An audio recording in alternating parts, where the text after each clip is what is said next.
Nah, sebelumnya Assalamualaikum warahmatullahi wabarakatuh. Kembali lagi dengan saya Lydia Duwila dengan NPM 0227241109 dari kelas 3E. Nah, teman-teman, pada video sebelumnya saya sudah menjelaskan tentang optimalisasi infrastruktur dalam industri perbankan syariah di era digital sekarang. Nah, video kali ini saya akan menjelaskan tentang peran lembaga dalam industri pendukung dan pengembangan perbankan syariah. Nah, itu teman-teman, langsung saja kita masuk pada pengantar. Perbankan syariah, teman-teman, merupakan salah satu pilar penting dalam sistem keuangan nasional yang berlandaskan pada prinsip-prinsip Islam seperti keadilan, kemitraan, dan larangan riba. Perkembangan tidak hanya bergantung pada kinerja internal bank syariah, tetapi juga sangat ditentukan oleh dukungan berbagai lembaga dan industri pendukung di sekitarnya. Nah, lembaga seperti Bank Indonesia, BI, Otoritas Jasa Keuangan OJK, dan Dewan Syariah Nasional, Majelis Utama di Indonesia atau dengan sebutan DSN MUI, berperan dalam pembentukan regulasi, pengawasan, dan penetapan fatwa yang memastikan kegiatan perbankan tetap sesuai prinsip syariah.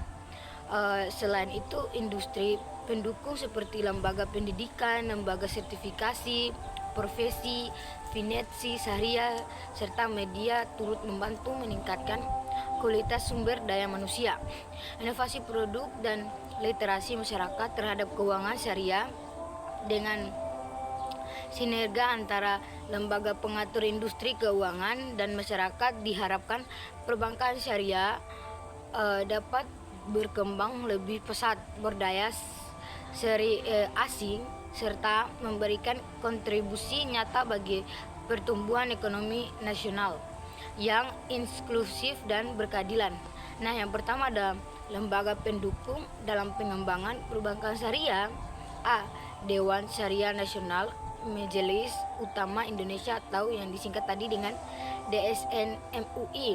Nah, beberapa menetapkan fatwa-fatwa syariah yang menjadi pedoman bagi operasional bank syariah.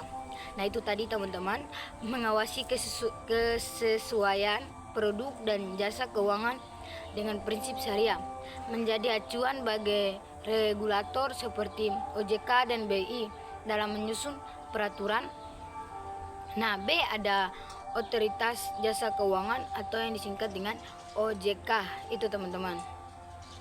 Nah, mengatur dan mengawasi kegiatan perbankan syariah agar berjalan stabil, sehat, dan sesuai prinsip syariah, teman-teman. Yang memberikan izin usaha, mengawasi kinerja keuangan, dan menegakkan kepatuhan syariah, mendorong literasi dan inklusi keuangan syariah di masyarakat. Nah, di C ada Bank Indonesia atau yang disingkat dengan BI. Nah, BI ini berperan dalam kebijakan moneter dan sistem pembayaran syariah, teman-teman, yang menyediakan instrumen moneter syariah seperti sertifikat Bank Indonesia Syariah atau yang disingkat dengan SBIS dan Sukuk BI tadi yang Bank Indonesia mendorong infrastruktur keuangan digital berbasis syariah. Ada D lembaga penjamin simpanan atau yang disingkat dengan LPS, menjamin simpan nasabah bank syariah agar meningkatkan kepercayaan publik, mengatur mekanisme penjaminan yang sesuai dengan prinsip syariah, teman-teman. Ada E yang menjelaskan Badan Arbitrase Syariah Nasional atau yang di dalam kurung dengan Basranas. Nah, menyelesaikan sengketa perbankan syariah di luar jalur pengadilan, memberikan kepastian hukum bagi pihak-pihak dalam sistem keuangan syariah. Industri pendukung perbankan syariah adalah sektor-sektor atau lembaga-lembaga yang berperan penting dalam menunjang operasional, pengawasan, dan pengembangan industri perbankan syariah agar dapat berjalan sesuai prinsip syariah serta efisien secara ekonomi. Nah, berikut ini ada penjelasan lengkapnya, teman-teman. Yang pertama ada lembaga keuangan syariah. atau non bank yang disingkat dengan LKSNB, teman-teman. Nah, lembaga ini membantu perbankan syariah dalam menyediakan produk dan layanan keuangan komplementer. Ya, contohnya teman-teman seperti asuransi syariah atau yang di dalam kurung yang biasa disebut takaful, yang menyediakan perlindungan resiko bagi nasabah dan bank. Nah, misalnya ada asuransi pembiayaan. Pengadian syariah menyediakan alternatif pembiayaan berbasis rahn. Nah, leasing syariah atau yang di dalam kurung dengan Izra Mutahiyah bil Al-Tamalik mendukung pembiayaan aset dan kendaraan. Lembaga pembiayaan syariah ini seperti Mutafanki atau koperasi syariah yang menyalurkan pembiayaan sektor mikro. Yang dua ada pasar modal syariah yang menjadi tempat investasi dan sumber pendanaan bagi bank syariah maupun nasabah. Sukuk obligasi syariah, reksadana yang saham syariah, instrumen pasar uang syariah atau yang disingkat tadi dengan SBIS dan SOKBI dan serta lain-lainnya, teman-teman. Nah, pasar modal syariah memungkinkan bank mengelola likuiditas dan investasi dengan tetap mematuhi prinsip syariah. Yang ketiga ada lembaga pengawasan dan penjamin yang menjelaskan tentang menjaga kepatuhan, keamanan serta stabilitas industri, teman-teman. Nah, di sini ada OJK yang kepanjangannya Otoritas Jasa Keuangan, mengatur dan mengawasi bank syariah. Apakah teman-teman tahu Dewan Syariah Nasional MUI dan DSN serta mengalurkan fatwa produk dan layanan syariah? Dewan Pengawasan Syariah atau yang disingkat dengan DPS tadi mengawasi kepatuhan syariah di tiap bank. Nah, lembaga penjamin simpanan LPS tadi menjamin dana nasabah bank syariah. Yang keempat ada infrastruktur pasar keuangan syariah yang menjelaskan juga tentang bagaimana fasilitas dan lembaga pendukung transaksi antara bank dan likuiditas. Bank Indonesia BI yang menyediakan instrumen moneter syariah yang menjelaskan bagaimana tentang Jakarta Islamic Index atau yang disingkat dengan JI dan ISSI, pendawan saham sesuai syariah. Sistem pembayaran syariah sangat konsistensi, misalnya BI FAST syariah, RTGS syariah di masa depan. Ada poin kelima yang menjelaskan lembaga pendidikan, penelitian dan konstelasi menjadi sumber daya manusia dan inovasi, serta juga ada penguraian tinggi dan lembaga riset ekonomi syariah yang menjelaskan tentang bagaimana konsultan dan auditor syariah sangat penting bagi masyarakat di negara Indonesia ini, teman-teman.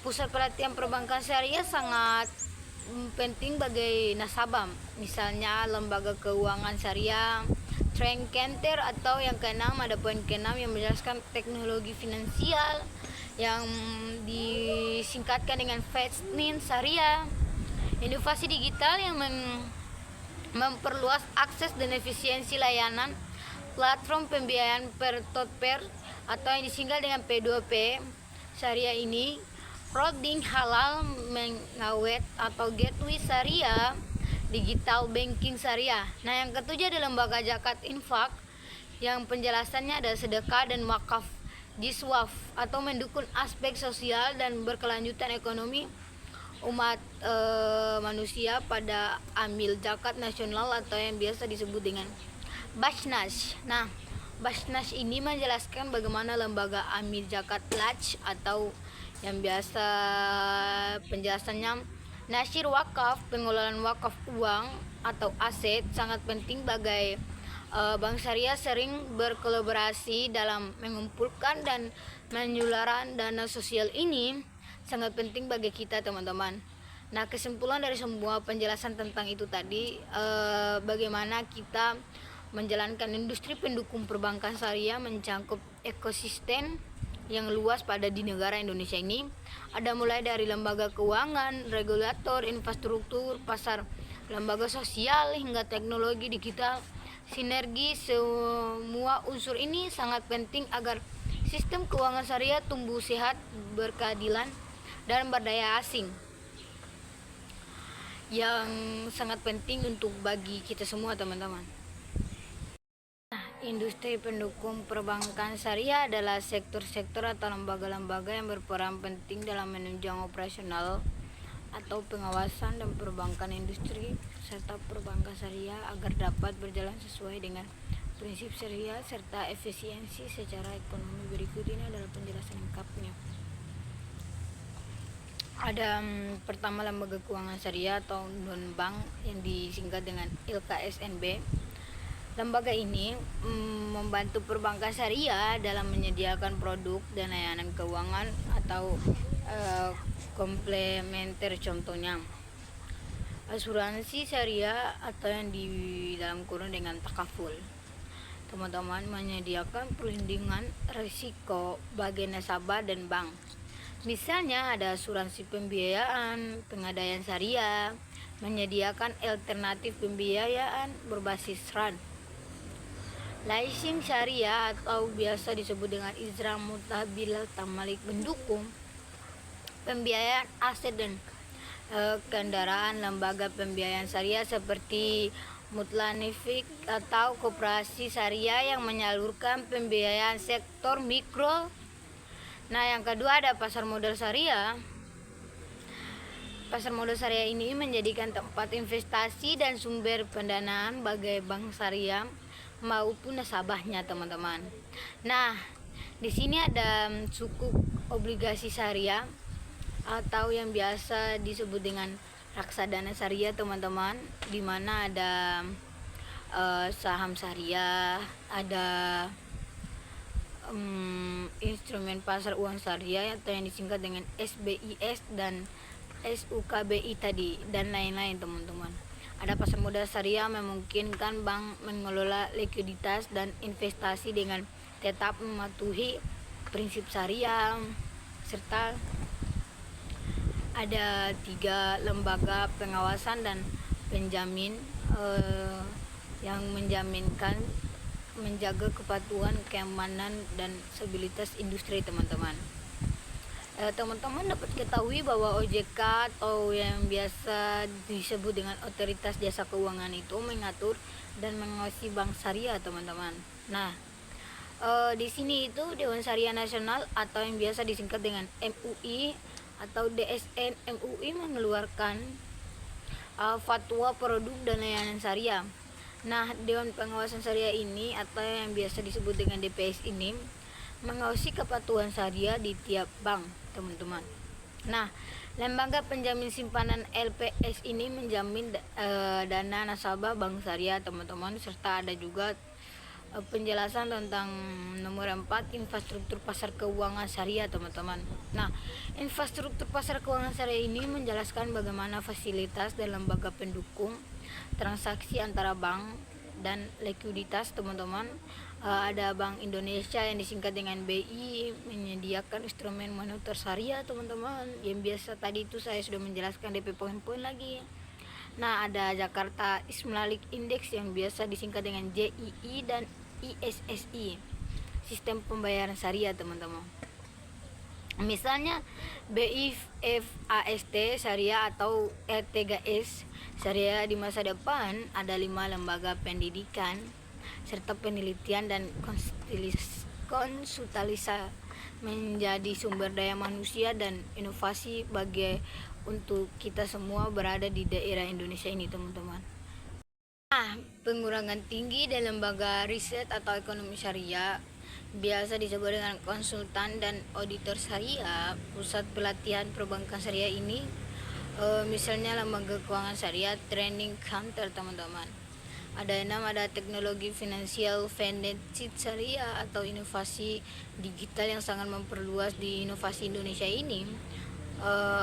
Akses dan efisiensi layanan platform pembayaran peer-to-peer atau P2P syariah, branding halal, Badmin Gateway Syariah Digital Banking Syariah. Nah, 7 ada lembaga zakat, infak, sedekah dan wakaf, jiswaf atau pendukung aspek sosial dan berkelanjutan ekonomi umat, Badan Amil Zakat Nasional yang biasa disebut dengan Basnas.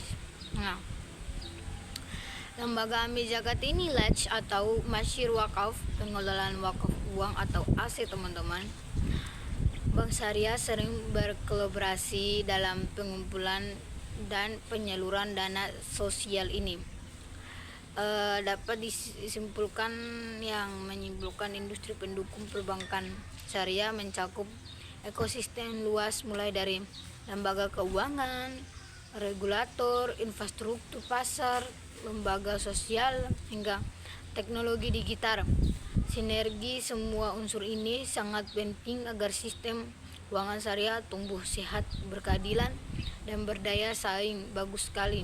Nah, topik sinergi lembaga dan industri dalam konteks ini, nah,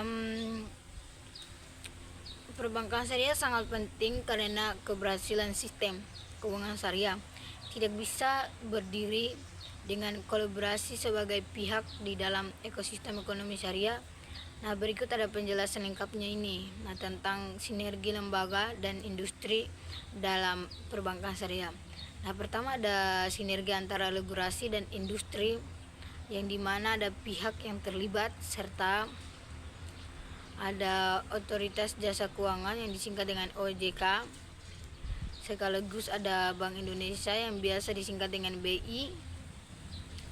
Tadi yang saya sudah menjelaskan 2 poin tadi, ada Dewan Syariah Nasional MUI, DSN MUI. Nah, yang penjelasan itu juga saya sudah jelaskan ke poin berikutnya tadi teman-teman.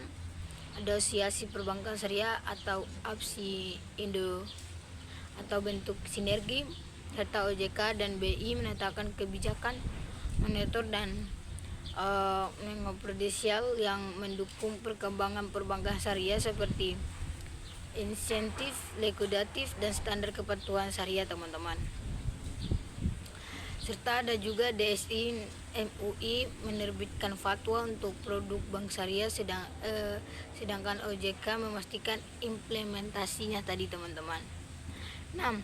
APSINDO menjadi jabatan komunikasi antara regulator dan pelaku industri teman-teman. Tujuannya itu ada menjamin kepatuhan syariah sekaligus meningkatkan efisiensi dan stabilitas bagi sistem keuangan syariah nasional teman-teman di negara yang Indonesia ini.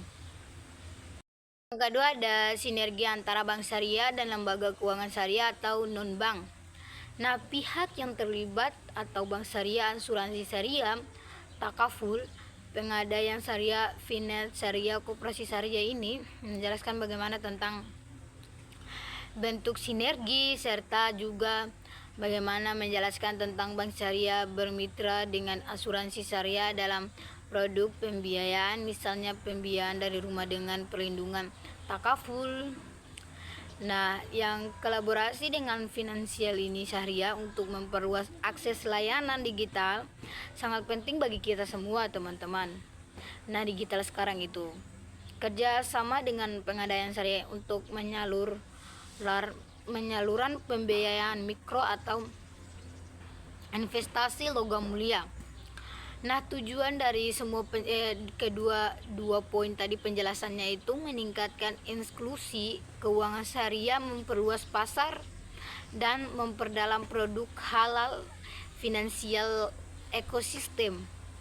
Nah, yang itu tadi. Ketiga ada sinergi antara bank syariah dan pasar modal syariah di pihak yang terlibat teman-teman. Nah, Bursa Efek Indonesia atau yang disingkat dengan BEYI berjalan dengan Bursa Efek OJK. Emiten dan investor syariah bentuk sinergi. Bank syariah berinvestasi di instrumen pasar uang syariah SBIS dan dia berinvestasi di Bank SUKBI. Nah, emiten dan pemerintah memperterbitkan suku yang dapat dibeli bank syariah untuk pengelolaan likuiditas dan bank bertindak sebagai agen penjual suku retail syariah.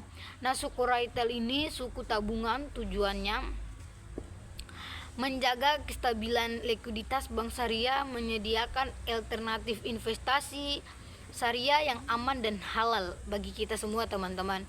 Nah, keempat ini ada poin sinergi antara industri keuangan syariah dan lembaga pendidikan riset pihak yang terlibat. Penguraiannya tinggi, lembaga risetnya ekonomi syariah, dan pelatihan profesional bentuk sinergi, serta pengembangan kurikulum perbankan syariah dan sertifikasi profesi syariah, serta ada riset kolaboratif untuk inovasi produk dan modal bisnis baru, ada program magang dan pelatihan SDM serta bank syariah.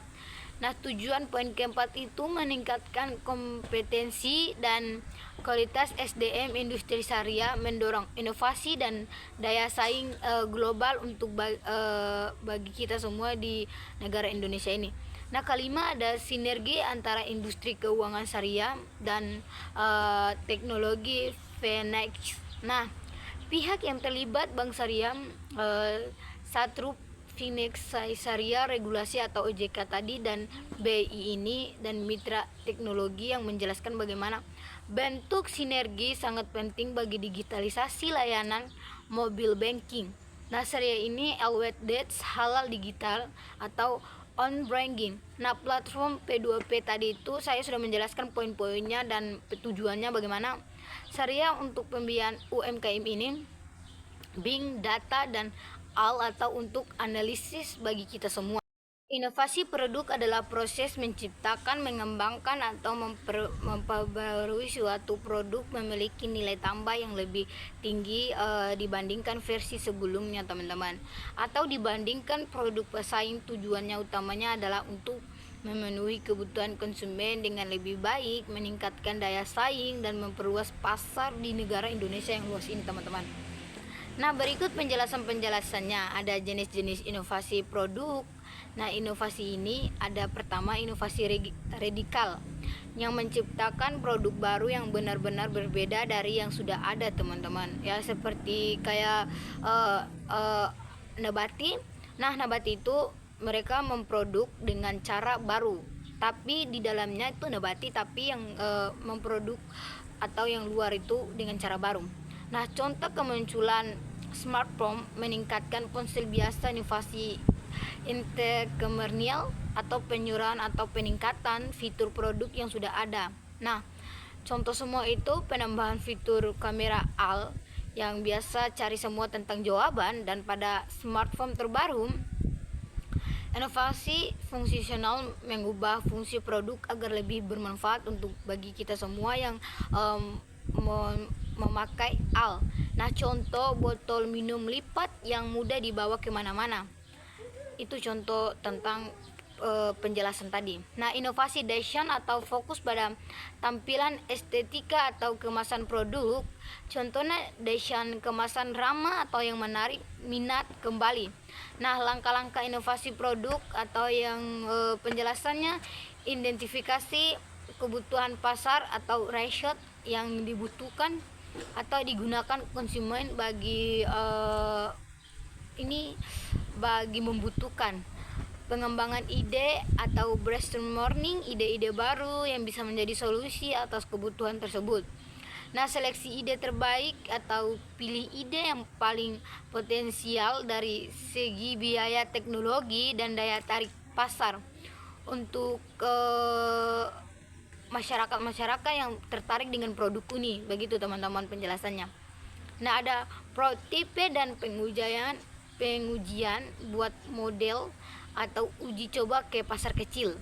Nah, peluncuran produk setelah terbukti sesuai produk siap dipasarkan secara luas di Indonesia ini. Ada evaluasi dan perbaikan berkelanjutan atau pantau respon pasar dana dan lakukan penyempurnaan. Nah, contoh nyata inovasi produk GoFood, Gojek atau mengubah cara orang memesan makanan dengan aplikasi digital yang berada di ponsel teman-teman sekarang. Aqua galon dengan tutup anti tumpah. Nah, penyempurnaan produk agar lebih praktis.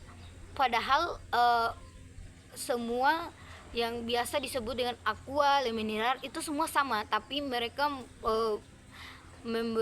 membutuhkan produk yang berbeda. Tes mobil listrik yang mengembangkan inovasi teknologi dan energi lemah di lingkungan yang di sekitar. Kayak listrik tidak baik untuk masyarakat itu, mereka menyalurkan atau menyediakan listrik yang sangat baik untuk masyarakat. Itu teman. Nah, pengertian kerjasama internasional. Kerjasama internasional adalah bentuk kolaborasi antara dua negara atau lebih, atau antara organisasi lintas negara untuk menciptakan tujuan bersama. Nah, tujuannya bisa bersifat ekonomi, politik, sosial, pendidikan, atau budaya. Nah, jenis-jenis kerjasamanya itu internasional bagi kita semua yang untuk merarai untuk bekerja sama dengan pihak-pihak yang tertentu. Nah, kerjasama ekonomi fokus pada perdagangan, investasi, industri, dan pembangunan ekonomi. Contohnya ASEAN Free Trade atau Area After. Nah, perjanjian perdagangan bebas antara negara. Nah, kerjasama politik dan keamanan membahas stabilitas politik, pertahanan, atau penyelesaian konflik. Nah, contohnya itu memperserikatkan bangsa-bangsa, PBB dan NATO, kerjasama sosial dan budaya sekaligus pertukaran budaya, pendidikan, olahraga, dan kesehatan. Nah, contohnya itu sangat mudah teman-teman, program pertukaran pelajaran, fasilitas budaya, investor, atau biasa disebut dengan internasional kerjasama teknologi dan sains. Nah, penelitian ini bersama pengembangan teknologi atau inovasi ilmiah.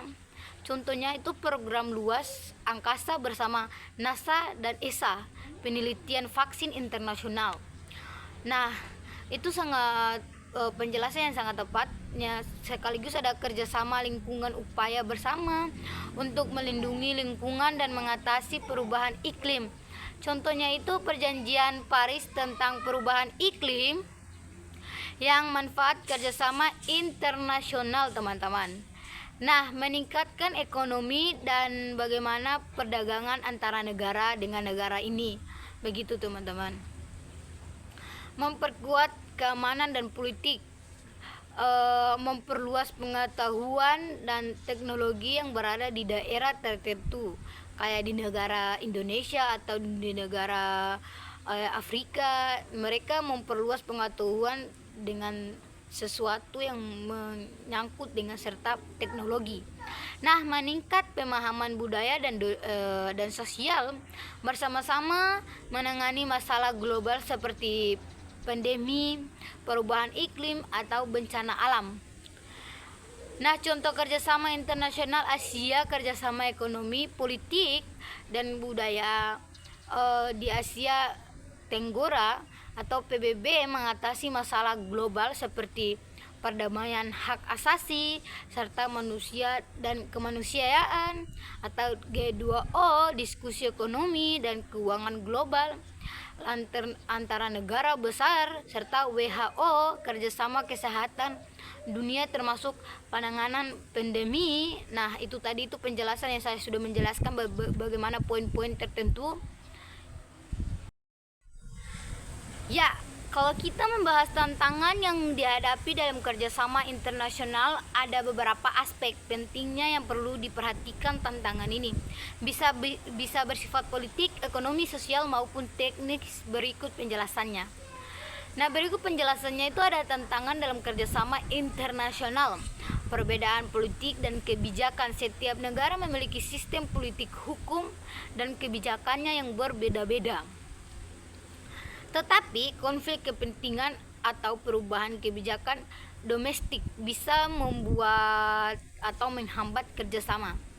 Dengan contoh negosiasi perdagangan internasional terkadang gagal karena perbedaan regulasi bagi masyarakat itu tersendiri atau negara itu tersendiri. Perbedaan budaya dan bahasa, perbedaan budaya, nilai dan bahasa dapat menimbulkan kesalahpahaman atau yang biasa disebut dengan bagaimana cara contoh negosiasi bisnis antara negara Asia dan Eropa. Nah, memerlukan adaptasi budaya serta ketidaksetaraan ekonomi bagi negara itu, dan sekaligus ada negara lebih kuat yang secara ekonomi mungkin mendominasi, membuat negara lemah merasa dirugikan, teman-teman. Nah, contoh negara berkembang mungkin sulit bersaing dalam perjanjian perdagangan bebas, teman-teman. Tetapi juga kita masalah keamanan dan geopolitik sangat penting. Konflik regional atau global bisa mengganggu stabilitas kerjasama bagi kita semua, teman-teman. Contohnya sanksi internasional atau perang dapat menghentikan proyek bersama, serta juga ada bagaimana kita bisa membahas tentang perbedaan prioritas dan kepentingan bagi kita semua. Nah, ada bagaimana negara-negara mungkin memiliki tujuan yang berbeda dalam kerjasama, begitu, teman-teman. Serta juga contoh dalam kinerja kerjasama ini, di lingkungan satu negara fokus ekonomi sementara yang lain fokus pada pelestarian alam.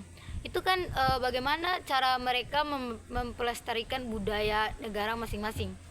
Hambatan teknologi dan infrastruktur sangat penting bagi negara itu tersendiri. Keterbatasan teknologi, komunikasi atau infrastruktur bisa menghambat proyek kolaboratif. Nah, contohnya itu proyek penelitian ilmiah membutuhkan teknologi yang mungkin tidak memiliki semua negara. Nah, ya seperti isu hukum dan regulasi serta penjelasan perbedaan hukum internasional atau regulasi nasional dapat menyulitkan implementasi kerjasama bagi kita semua. Serta contoh perlindungan hak bagaimana paten atau kepemilikan intelektual bisa menjadi sengketa, serta juga ada yang lain-lain juga, teman-teman. Nah, itu tadi penyampaian saya tentang materi itu. Nah, sampai di sini ya, teman-teman, penjelasan materi saya. Jangan lupa like, komen, dan subscribe. Dan saya akhiri. Wassalamualaikum warahmatullahi wabarakatuh. Bye-bye, teman-teman.